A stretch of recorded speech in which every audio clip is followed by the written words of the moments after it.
SCP-096 versus siren head. ये title और thumbnail देखते ही आपके मन में एक ख्याल आया होगा कि क्या साइरन हेड एक SCP है। जी, वो एक SCP नहीं है, बल्कि वो एक हॉरर कैरेक्टर है जिसे Canadian horror artist Trevor Henderson ने बनाया है। अब आप सोचेंगे कि SCP और साइरन हेड में फाइट कैसे हो सकती है, तो ये रियल में पॉसिबल है या नहीं ये तो पता नहीं, बट SCP फाउंडेशन के पास एक सुपर कंप्यूटर है एनामोट्रॉन 6000 जो कि SCP फाउंडेशन के बहुत से कामों को आसान करने में मदद करती है और साथ ही साथ वो कई ऐसी चीजें भी प्रेडिक्ट कर सकती है जो कि रियल लाइफ में पॉसिबल नहीं है, या कहो ऐसी चीजें जो रियल लाइफ में हुई तो तबाही भी मच सकती है।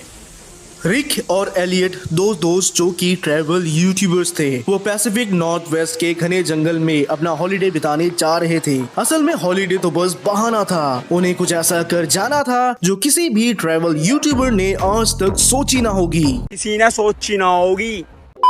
वो जंगल में बस ताजी हवा खाने या अपना स्ट्रेस दूर करने नहीं आए थे, बल्कि वो लोग एक मिशन से आए थे। एक ऐसा मिशन जो अगर कामयाब हो जाता है तो उन्हें गोल्ड प्ले बटन मिल सकती है रातों रात। अब आप सबने तो सोच ही लिया होगा कि वो क्या करने आए थे। एक्चुअली रिक और एलियट के यूट्यूब चैनल में बहुत दिनों से कोई ग्रोथ नहीं हो रही थी और वो स्वाभाविक भी था क्योंकि वैसा कंटेंट यूट्यूब में बहुत सारे थे। तो इन्होंने सोचा क्यों ना हम कुछ हट कर करें, और इसी चक्कर में रिक और एलियट पहुंचे एक क्रिएचर का लाइव वीडियो लेने जिसे यूट्यूब पर डालते ही तहलका मच जाता। वो क्रिएचर कोई और नहीं बल्कि साइरन हेड था। उन्होंने सोचा कि अगर वो साइरन हेड का रियल फुटेज यूट्यूब पर डालेंगे तो उन्हें कामयाब होने से कोई नहीं रोक सकता, और वो सही भी थे क्योंकि यूट्यूब पर साइरन हेड के कई वीडियोस थे पर एक भी रियल वीडियो नहीं था। आपको क्या लगता है, रिक और एलियट फुटेज लेने में कामयाब होंगे? अपना आंसर कमेंट कीजिए। साइरन हेड की मौजूद होने की खबर ज्यादातर यही जंगल से आती थी, इसीलिए रिक और एलियट भी यही पहुंच गए। लेकिन शुरुआत से ही उनकी ट्रिप में गड़बड़ हो रही थी। पहले तो वो पैसिफिक के हड्डियां जमा देने वाली सर्द को कम गर्म कपड़े ले गए जिससे कि वो ठंड के मारे कांप रहे थे। दूसरी बात कि वो खाने में सिर्फ प्रोटीन बार्स लेकर गए जो रात होते होते खत्म हो गई। मतलब पहले ठंड और फिर भूख, यानी कि साइरन हेड के मिलने से पहले ही उनकी हालत खराब हो चुकी थी। रिक और एलियट जंगल में आगे बढ़ते चले गए साइरन हेड को ढूंढने या किसी जंगली काबिले को जहां उन्हें खाने और रहने की सुविधा मिल जाती, पर उन्हें दोनों में से कुछ नहीं मिला और उन्हें रास्ता ढूंढने में भी दिक्कत आ रही थी क्योंकि ये लोग गूगल मैप के भरोसे आए हुए थे। ऐसा नहीं था कि ये लोग पहली बार जंगल में आए थे, लेकिन जितनी बार भी वो लोग जंगल में गए थे उनके साथ कोई ना कोई लोकल रेजिडेंट या गाइड होता ही था। लेकिन इस बार एक अलग मिशन के चक्कर में वो अकेले ही जंगल में आ गए बिना किसी को बताए। रिक और एलियट की ऑलरेडी फटकर 4 हो चुकी थी। उन्होंने एक जगह रुककर आग जलाई और रात भर वही गुजारने का सोचा।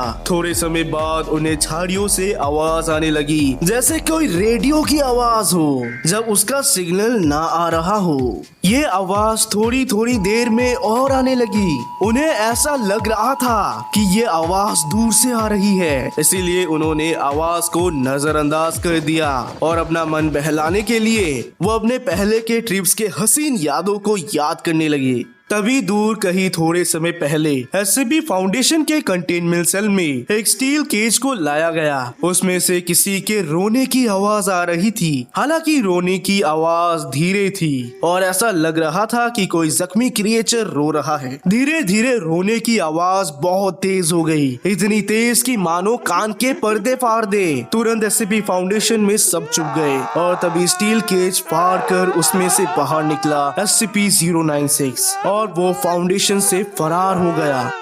चलिए अब वापस आते हैं जंगलों में। तो रेडियो वाली आवाज और तेज होने लगी। ये लोग डर के मारे मानो वही जम गए थे और बीच बीच में झाड़ियों में किसी की परछाई नजर आ रही थी और परछाई में बड़ी और पतली हाथ पैर दिख रही थी। तभी झाड़ियों में से आया एक बड़ा क्रिएचर जिसका मुंह साइरन जैसा था और उसकी आंखें नहीं थी, और उसने ये दोनों को महसूस किया और उनके शिकार के लिए रेडी हो गया। ये दोनों मानो वही जम गए। फिर पीछे झाड़ियों से आवाज आई किसी के तेजी से भागने की, और वो इतनी तेजी से आ रहा था कि मानो जो भी पेड़ उसके रास्ते में आ रहे थे वो उसको फाड़ता हुआ आ रहा था। झाड़ियों में से निकला SCP-096 और उसने ये दोनों को अपना शिकार समझकर टारगेट लॉक कर लिया। SCP-096 अपने टारगेट की ओर बढ़ ही रहा था कि तभी पीछे से एक बड़ा हाथ आया साइरन हेड का, और वो जाकर लगा SCP-096 के चेस्ट पर, और SCP-096 दूर जाकर गिरा।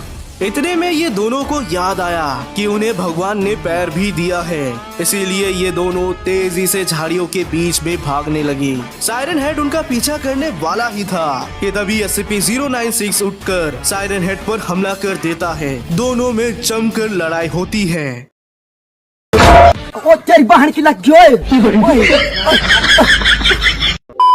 जब तक इन लोगों का लड़ाई चल रहा होता है तब तक हेलीकॉप्टर से SCP के एजेंट्स भी आ चुके थे। एक हेलीकॉप्टर में एजेंट्स लड़ाई देखते हुए मजाक कर रहे थे कि चलो SCP-096 को कोई तो संभाल रहा है। तभी साइरन हेड ने SCP-096 को उठाकर एक हेलीकॉप्टर की ओर फेंक दिया। SCP-096 हेलीकॉप्टर सहित नीचे गिर गया। वहाँ रिक और एलियट भाग भाग कर थक चुके थे और वो सोच ही रहे थे कि उन्होंने ये खतरे को टाल दिया है, और वो रेस्ट करने के लिए रुक गए। तभी पीछे से साइरन हेड आता है और अपनी बड़ी बड़ी हाथों से इन दोनों को पकड़ लेता है। इससे पहले कि ये दोनों भाग पाए, ये दोनों जोर जोर से चिल्लाने लगते हैं, और वही इनके मुंह से निकला हुआ आखिरी आवाज था।